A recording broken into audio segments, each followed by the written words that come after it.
There was on television the advertisement of Adidas. The person who was advertising Adidas was Muhammad Ali, and he said, "Impossible is nothing."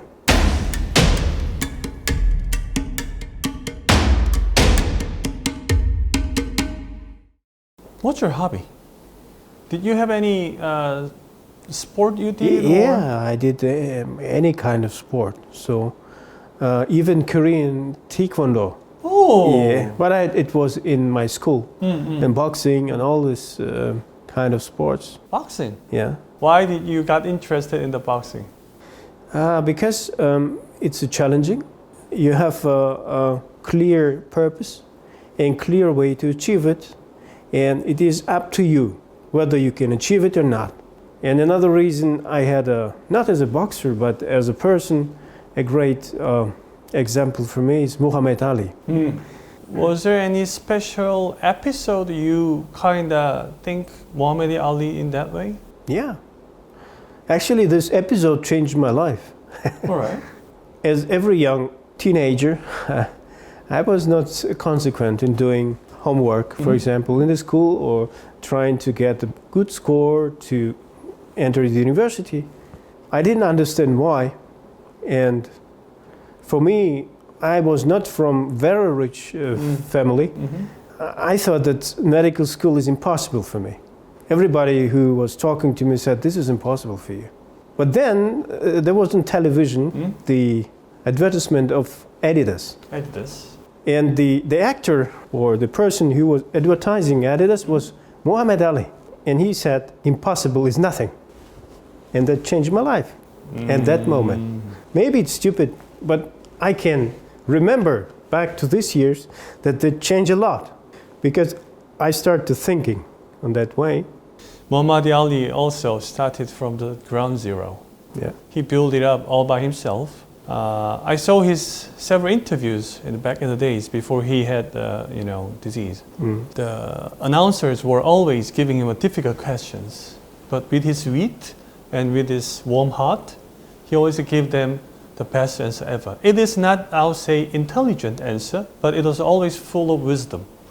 I like him a lot, and with his interviews, and I think "impossible is nothing" is also a good example for that. Like I said, many of the prosthetic surgeons I met, successful surgeons like you, Faisal Yafi, Mike Shea, Dr. Stephen Wilson, all of them told me the same thing. They had huge adversities in their life, not just one, but several. But whenever they face it, they never give it up relentlessly, and they keep trying relentlessly. Finally, they got it.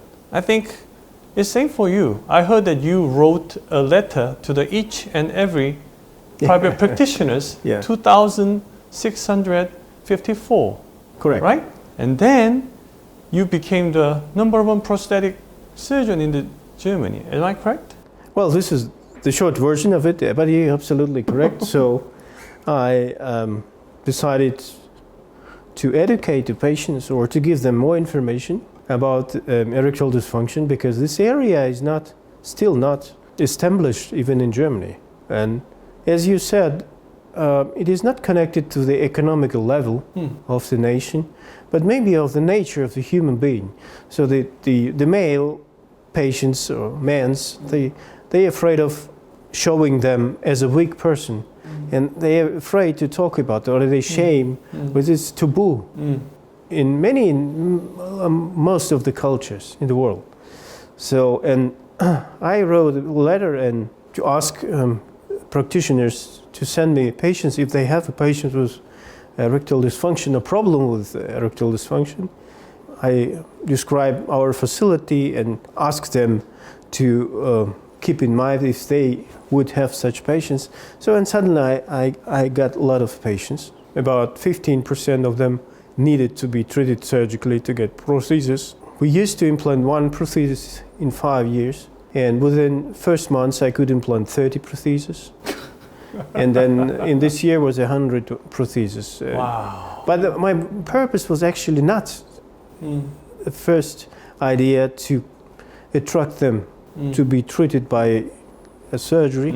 It was just thinking of developing an andrology unit which I was responsible for, I was asked for actually to do andrology. So, and I thought that could be a nice chance to get more patients to help them.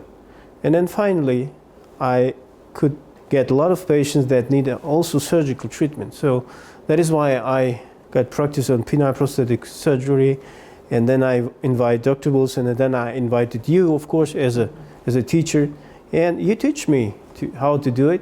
So, and since that, we are biggest center in Germany. When it comes to sexual medicine, men are improperly treated because this culture want men to be strong or pretend to be strong. We can't fix ourselves, our difficulties up front. And while men couldn't do it, nobody gives any attention to the man's sexual dysfunction. That's what's in my eyes. Whatever country I go, I look into their how the sexual medicine is usually treated. Good portion of them are usually treated with the fake PD5 inhibitors, or they are eating snakes or scorpion's tail. They are thinking it as a treatment. But why do they turn toward unapproved and ineffective treatment? I think that's something we have to think about in the future to help men's sexual health get better. Because only after that, in my eyes, it can make men feel less threatened, men feel less stressed. They can have a sound mind and body. And overall, it will reduce the stress level of the society. It could come from the basic things like this, the sexual function and the ability to have a good relationship with your partner. Not just healing a single patient, but try to think about it as a society and the role of us to help or to support the society in full. Well, I think in general, the main challenge is for the next generation to understand that we are human beings. Maybe we have to change our paradigms, and the paradigms are changing now, and we see it in also Western developed country. Interesting is the experience with this lettering I told you about. So I sent also letters to gynecologists. Oh. And then I made a survey and even published this in the newspaper. I also listed percentage of the specialists. So I got the patients from neurologists, number one. And number two, guess who sent me? Gynecologists. Oh. Because I spread these letters also in all gynecological practice. Probably the women took this information letter, brought home, and then sent mail to me. As you said, and what are you doing? And that is why I came to Korea, to learn from you how you achieve visitors of your homepage or your YouTube channel, to learn more about man cells, to learn more about problems with erectile dysfunction and the way how to treat these problems and these conditions. Maybe I'm quite radical in the ideology, because I think treating men's erectile dysfunction is actually treating society's sexual inequality. In terms of sexual medicine, men are less properly treated than women. And that's the reason why I want to keep going on to, tell them about that there is a treatment modality named as a penile implant. At the same time, that is the reason why I'm having an interview like this with you. Because we always do the penile implant, right?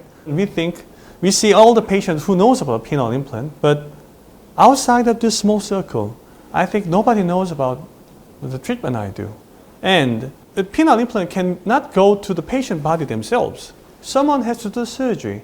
When that happens, patients will want to know more about what kind of surgeon, what kind of human being you are to be their surgeon. With this kind of interview, tell them about the surgeon's past, will make it easier for them to get someone who is proper for them. I think there is a match between the surgeon and the patients. I don't think every patient have a good match with me.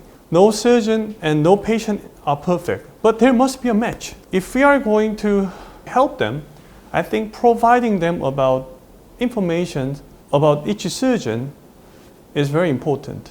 And that's the reason why I keep doing these interviews. I had interviews with the other surgeons, like I said, and I want to thank you to be collected as an interviewee of this series. I always wanted to have a proper interview of your past, because it's such a astounding story, about humankind, human being who didn't give it up, who made the word impossible is nothing come true. Thank you. And so you did it possible. What was actually maybe many years ago impossible, to talk about the same thing in a different countries, in a different setting, how to make our life happier, better, and how to help our patient to be happier. Thank you for coming here, and hopefully we'll see you again in another meeting. Thank you, sir.